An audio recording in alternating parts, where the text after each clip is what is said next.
Hello again. Last time we talked, I ran you through the content and display options, really the display portion of the content and display options for Focus. But this time, so the display options, first let me illustrate. The display options is this area at the top of the content and display options page. And the content portion of this is down here at the bottom. It's this list of links.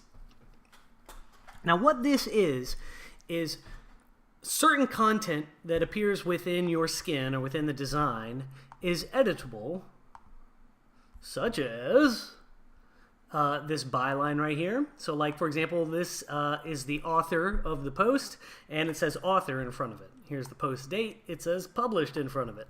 Some of that stuff can be edited, and the way you edit it easily is from the content and design options page. So for example, we were looking at the blog. This is the blog page or the home template. Home equals blog in WordPress parlance. And we want to, let's say we'll edit this author and published pretext here. And we can go to postbox blog. Now notice there's other types of post boxes. There's postbox focus page. This is the post box that appears on the focus page template, focus custom template. There's postbox page, postbox post. There's different post boxes that are deployed on various templates. So you got to choose the one that you want to change. In this case, it's postbox blog. We want to change the author, or want to look at the author options at least. We can see that there's two options here. We can provide intro text, and we can link author name to archives. We could just get rid of this. Let's say we don't want anything there. We'll just get rid of that, and let's say we want it linked. And we'll no-follow it too for search engine optimization purposes. Now we look at this again, and boom. Now the author name is linked, the author text is gone, and this link is also going to be no-followed. We'll go ahead and look at this just for completeness. Let's see. Drum roll, please. Here's the link. Here's the no follow right there. So everything we thought would happen did indeed happen. Hallelujah. All right. So we'll get back to this. Just restore what it was. And so that's kind of the basic idea of how this stuff works. We could also do the date.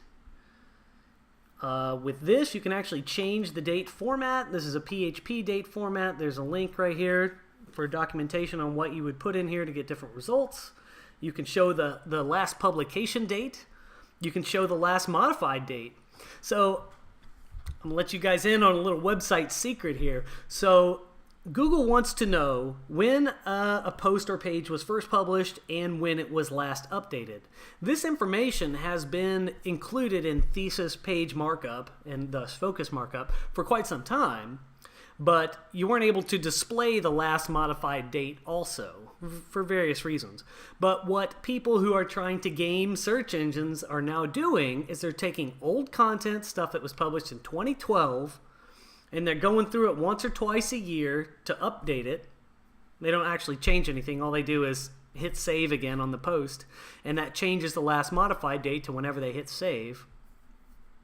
And then they will only display the last modified date instead of the actual publication date to make visitors think and to make Google think that that a piece of content is newer than it is, because relevance reigns supreme, and you're probably guilty of this. I am too.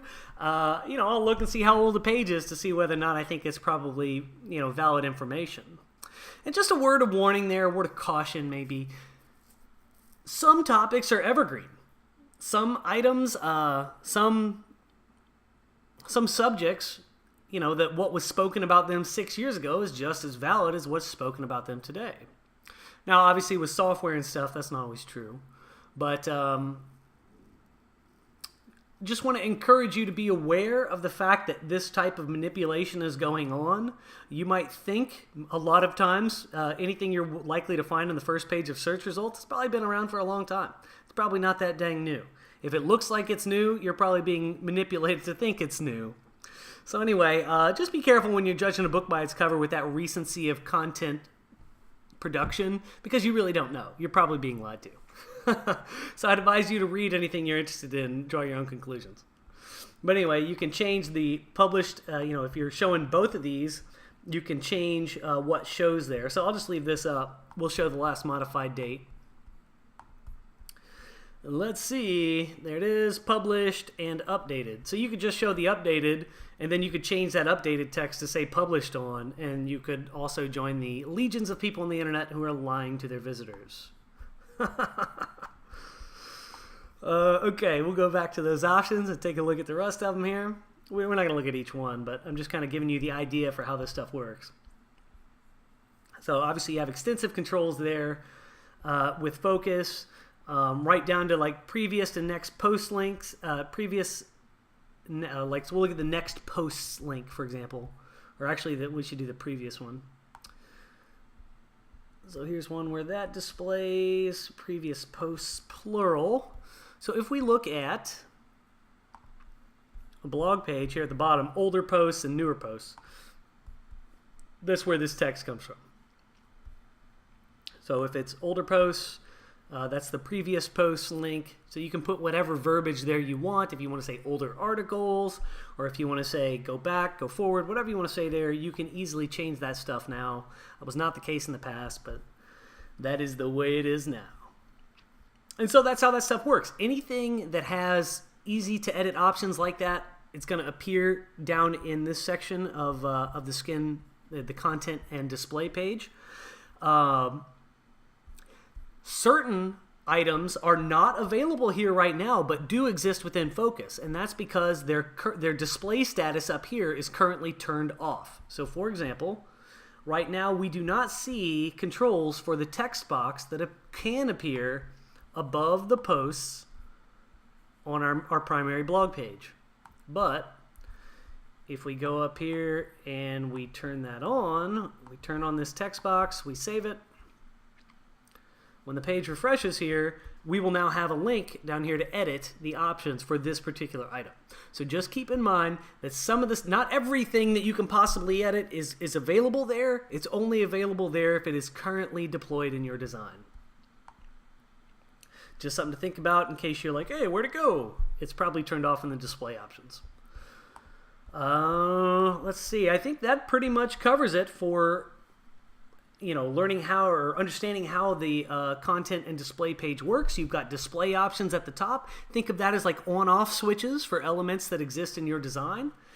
And for anything that is both switched on and contains some editable options like this, these options will be accessible from the links at the bottom of this page.